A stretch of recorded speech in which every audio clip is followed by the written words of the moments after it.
नमस्कार मंडळी. तुम्ही विचार करत असाल आज कुठं पाऊस पडला एवढा, पण हे पावसाचं नाही, गटाराचं पाणी आहे. मी आता आहे गल्ली नंबर 23मध्ये. हे आहे भरत चौधरींचं घर आणि इथंच हा अख्खी गल्लीभर पाणी जे दिसतंय ह्याची सुरुवात इकडनं होते. ह्या एवढ्या इथलं सोसायटीपाशी देवी जेम्स सोसायटी आहे ही.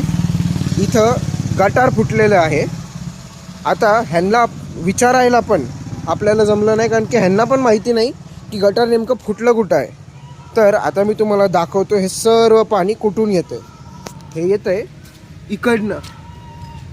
इथं हे असं गटार फुटलेलं आहे आणि आता ह्याची साफसफाई आहे बघा. इथनं येते, जमिनीतून गटार फुटलं आहे आणि ह्याची सफाई पण कशी करणार लोक मला समजत नाही, कारण की इथं एवढं हे गचाळ आणि राडा रोडा लावून ठेवलेला आहे. ही अशी आपल्या शिवनेरी नगरची हालत. आता कुणाला बोलायचं आणि काय बोलायचं